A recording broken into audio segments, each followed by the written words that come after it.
నేడు సుప్రీం కోర్టులో Delhi CM Kejriwal bail petition పై విచారణ జరగనుంది. ఈ కేసును జస్టిస్ సూర్యకాంత్, జస్టిస్ ఉజ్జల్ భుయాన్తో కూడిన ధర్మాసనం విచారించనుంది.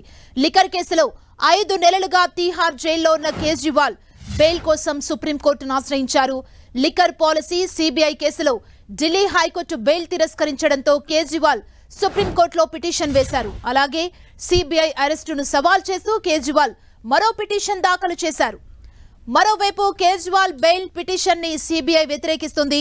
లిక్కర్ పాలసీ కుంభకోణం వెనుక ప్రధాన కుట్రదారు కేజ్రీవాలే అన్న సిబిఐ, ఎక్సైజ్ శాఖ తన వద్ద లేకపోయినా లిక్కర్ పాలసీ గురించి ఆయన నిర్ణయాలు తీసుకున్నారని తెలిపింది.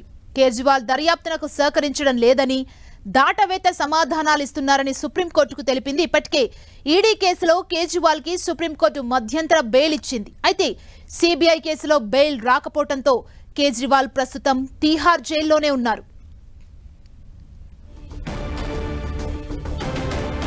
ఇదే అంశానికి సంబంధించి మరింత సమాచారం మా ప్రతినిధి గోపి అందిస్తారు. Gopi, Delhi CM Arvind Kejriwal bail petition పైన ఉత్కంఠ నెలకొంది. లిక్కర్ పాలసీ, సిబిఐ, ఈడీ కేసులో ఆయన అరెస్ట్ అయ్యి 5 నెలలుగా తీహార్ జైల్లో ఉన్నారు. ఇప్పటికే ఈడీ కేసులో కేజ్రీవాల్కి మధ్యంతర బెయిల్ని సుప్రీంకోర్టు ఇవ్వడం జరిగింది. అయితే సిబిఐ కేసులో ఆయనకు బెయిల్ రాకపోవడంతో ఇంకా ఆయన తీహార్ జైల్లోనే ఉన్నారు. ఢిల్లీ హైకోర్టు ఇటీవలే ఆయనకి బెయిల్ నిరాకరించడంతో ఆ తీర్పును సవాల్ చేస్తూ సుప్రీంకోర్టును ఆశ్రయించడం జరిగింది.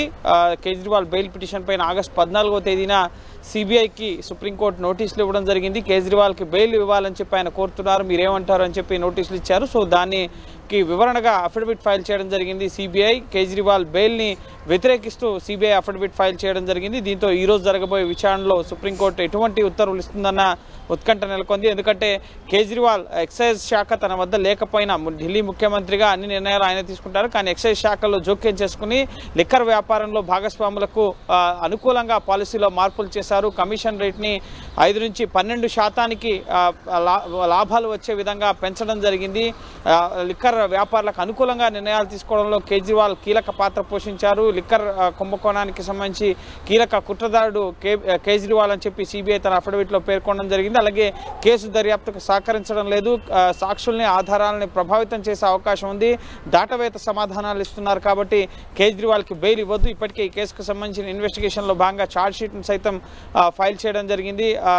అనేక ఛార్జ్షీట్లను సిబిఐ ఫైల్ చేయడం జరిగింది. కేజ్రీవాల్ని జూన్ 26వ తేదీన ఇటు సిబిఐ అరెస్ట్ చేయడం జరిగింది. సో ఈ కేసులో ఇంకా అనేక కోణాల్లో విచారణ జరపాల్సి ఉందని చెప్పి సిబిఐ భావిస్తోంది. అందులో భాగంగానే కేజ్రీవాల్కి బెయిల్ని వ్యతిరేకిస్తూ అఫిడవిట్ని ఫైల్ చేయడం జరిగింది. సో ఈరోజు జస్టిస్ సూర్యకాంత్, జస్టిస్ ఉజ్జల్ కుమార్ భుయాన్తో కూడిన ధర్మాసనం ముందు కేజ్రీవాల్ బెయిల్ పిటిషన్ పైన విచారణ జరగబోతోంది. మరోపక్క ఆమ్ ఆద్మీ పార్టీ ఖచ్చితంగా కేజ్రీవాల్కి బెయిల్ వస్తుంది అని భావిస్తూ నిన్న ఒక క్యాంపెయిన్ కూడా ప్రారంభించడం జరిగింది. కేజ్రీవాల్ ఆయేంగే అన్న ఒక క్యాంపెయిన్ని నిన్న ఆమ్ ఆద్మీ పార్టీ ప్రారంభించడం జరిగింది. 2025 ఫిబ్రవరిలో ఢిల్లీ అసెంబ్లీ ఎలక్షన్స్ జరగబోతున్నాయి. ఈ నేపథ్యంలో మళ్ళీ ఢిల్లీలో, కేంద్రంలో ఖచ్చితంగా ఢిల్లీలో ఆమ్ ఆద్మీ పార్టీ అధికారంలోకి వస్తుందన్న ధీమాతో ఆమ్ ఆద్మీ పార్టీ ఉంది. ఇప్పటికే మనీష్ సిసోడియా ఈడీ, సిబిఐ 2 కేసుల్లో బెయిల్పై బయటకు వచ్చి ప్రస్తుతం అసెంబ్లీ ఎలక్షన్స్కి సంబంధించిన పాదయాత్రని ఢిల్లీలో చేస్తున్నారు.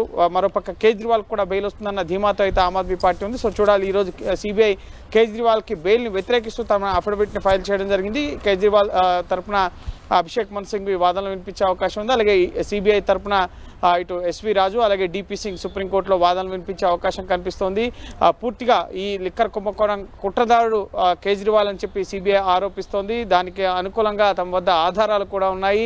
కేజ్రీవాల్కు వ్యతిరేకంగా మాగుంట శ్రీనివాసరెడ్డి, ఇటు అలాగే శరత్ చంద్రారెడ్డి స్టేట్మెంట్స్ ఇచ్చారు. కవిత కూడా ఈ కేసులో కవిత ద్వారా 100 కోట్ల ముడుపులను ముఖ్యంగా సౌత్ గ్రూప్ నుంచి సేకరించి వాటిని గోవా అసెంబ్లీ ఎలక్షన్స్లో ఖర్చు చేశారన్న ఆరోపణలు కూడా ఇటు సిబిఐ దర్యాప్తు సంస్థ చేస్తుంది. కాబట్టి సో సిబిఐకి అనుకూలంగా అనేక మంది సిబిఐ మాజీ ఎక్సైజ్ శాఖకు సంబంధించిన కార్యదర్శులు, వీరంతా కూడా ఐఏఎస్ అధికారులు కూడా స్టేట్మెంట్స్ ఇచ్చారన్న విషయాన్ని హైకోర్టు దృష్టికి తీసుకెళ్లడంతోనే హైకోర్టులో కేజ్రీవాల్కి బెయిల్ నిరాకరించడం జరిగింది. సో ఇప్పుడు సుప్రీంకోర్టులో ముఖ్యంగా గతంలో మనీష్ సిసోడియాకి బెయిల్ ఇస్తున్నప్పుడు విచారణ జరుగుతుందని చెప్పి ఎక్కువ కాలం మీరు జైల్లో ఉంచుతామంటే అది సరికాదు, వారి హక్కులకు భంగం కలిగించే అంశం. సో బెయిల్ అనేది వారి హక్కు అంటూ ఇటు మనీష్ సిసోడియాకి బెయిల్ ఇవ్వడం జరిగింది. కాబట్టి సో ఇప్పుడు కేజ్రీవాల్కి ఈరోజు బెయిల్ వస్తే కనుక ఖచ్చితంగా కవితకు కూడా బెయిల్ వస్తుందని చెప్పి బీఆర్ఎస్ నేతలు ఆశాభావం వ్యక్తం చేస్తున్నారు. ఎందుకంటే కేజ్రీవాల్, మనీష్ సిసోడియా చాలా కీలకమైన వ్యక్తులు ఈ కేసులో కాబట్టి సో వారికి బెయిల్ వస్తే ఇప్పటికే మనీష్ సిసోడియాకి వచ్చింది. సో కేజ్రీవాల్ కూడా వస్తే కవితకు కూడా బెయిల్ సునాయాసం అవుతుందని చెప్పి బీఆర్ఎస్ నేతలు భావిస్తున్నారు. కాబట్టి సో కేజ్రీవాల్ బెయిల్ పిటిషన్ పైన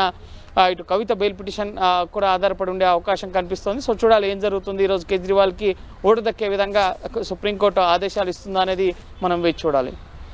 థ్యాంక్ యూ గోపి.